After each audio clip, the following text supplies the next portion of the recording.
Hey guys, welcome to the DB McCrae show. We'll be starting.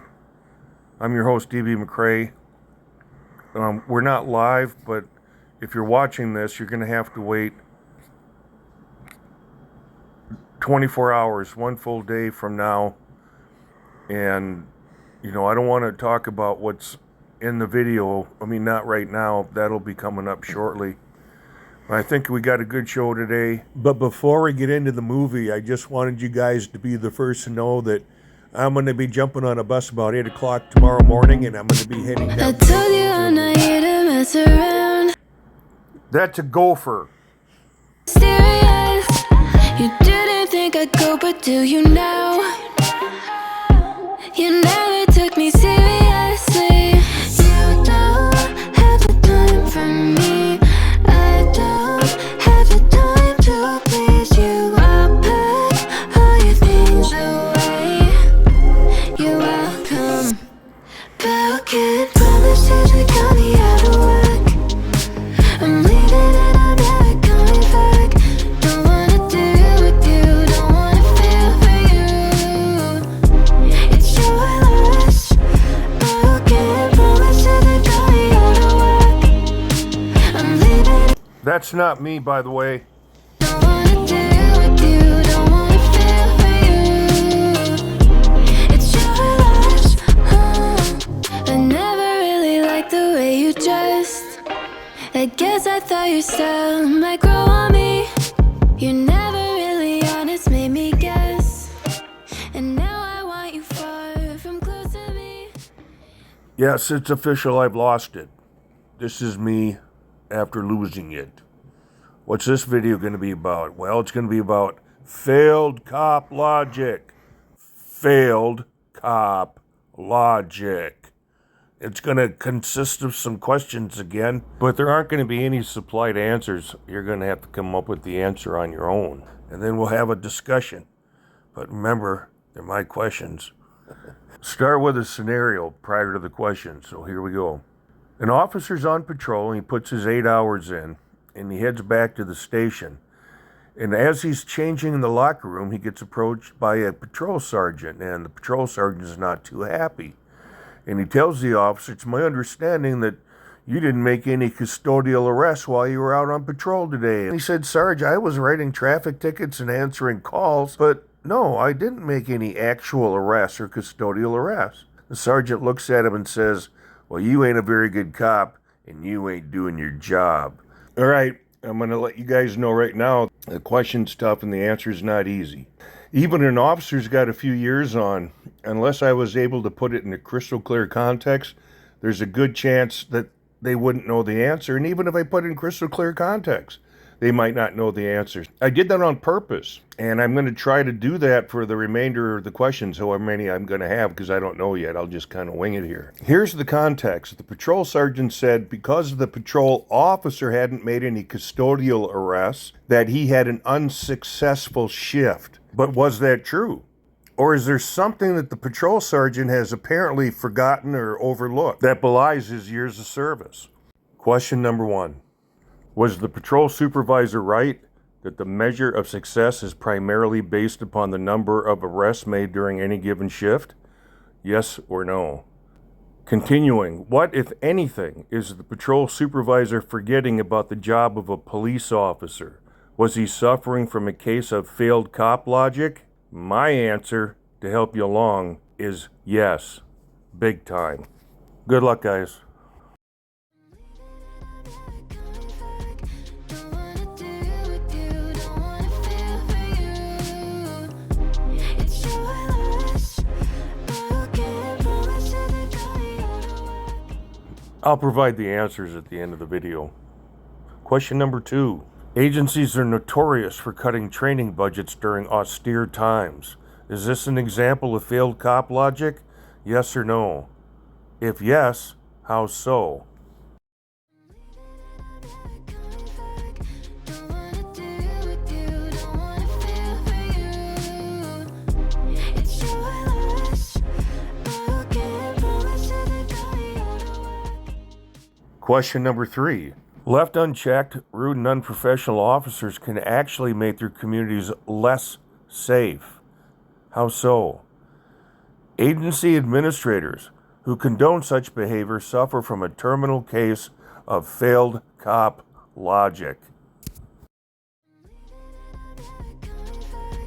Don't wanna deal with you, don't wanna feel for you. It's your loss, but I can't promise you that I'll work. Last question will be question number 4. Speaking of rude and unprofessional behavior by police, what do you think is the main reason why it is so often ignored or excused? Don't wanna deal with you, don't wanna feel for you. It's your loss, but I can't promise you that I'll work. My answer to question number 1, where the patrol sergeant got after the patrol officer for not making custodial arrest, or instead of incompetent policing being the reason, it is entirely possible that a lack of arrest is indicative of a higher rate of voluntary compliance. And if that's the case, the officer's doing their job and doing it very well. It's kind of tough making a custodial arrest when the public is obeying the law. The patrol sergeant is way out of line. My answer to question number 2, cutting training budgets and the increased exposure to civil liability that follows is the epitome of failed cop logic, as the supposed savings can be easily eclipsed by the expense of a single lawsuit. My response to question number 3, rude and unprofessional officers can wreak havoc among the people they serve, further convincing them not to cooperate with the police. And that's how they can actually make their communities less safe, because folks don't want to talk to them, don't want to work with them, don't want to report crimes, and if they happen to be a witness, they're just going to say no thank you. Finally, my response to question number 4, why is rude and unprofessional behavior on the part of officers seem to be tolerated, excused, or ignored by so many upper-level managers? Well, there's a couple of reasons that come to mind. One of the police unions. Police unions wield incredible power. I mean, look how quickly they can stir up the rank and file, and then you might even have a strike if things are bad enough. But the main power with the police union rests with the contributions they make to local politicians. Well, it's not always local, but that's where the power is. I mean, they toss a lot of salad around. And because of that relationship that unions have with politicians, upper-level managers, they're not hourly, they're most likely going to be salaried, which means they're in exempt positions. They can be removed without cause. So all of a sudden, if there's a phone call or knock at the door and it's a local politician of some clout, and they want to chat about what happened to some officer and the disciplinary action, well, the upper-level manager is going to start sweating bullets, because it's like, where's this going? Is it going to the mayor? Is it going to the governor? Is it going to the county board of commissioners? So the unions wield tremendous power when it comes to protecting bad officers. Something else to consider as far as upper-level management protecting bad officers, or at least coming across that way, remember that the vast majority of upper-level managers, they came out of the patrol division. They were patrol officers. How many felonies did they commit while they were a patrol officer but got away with?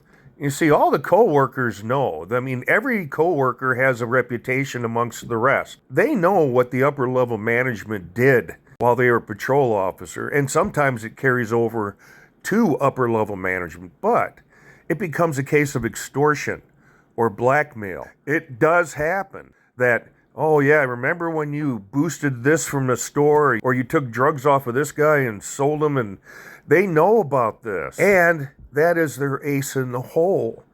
And if push comes to shove, the bad and unprofessional officers, along with their cohorts, they won't hesitate to play their trump card. I'll close the video with one more reason why upper-level managers protect their rude and unprofessional officers. And that's because the upper-level managers are apathetic. They just don't care. It means nothing to them. You know, they hear about some incident and they look at the bare bad news. Well, did they kill him? No. They put him in the hospital? Yes, sir. Okay, good. They're getting good care then. I and they just don't care. What they're doing is compartmentalizing. It's kind of a survival mechanism where they got so much stuff going on and so much stuff cluttering their brain that they kind of have to push some things to the side and rely on support staff to address it. And that's why you have to surround yourself with good people. But we want to make sure we don't give up hope. They don't stay apathetic forever, you know. At some point, they have to show people they still care, especially as they get closer to their retirement date.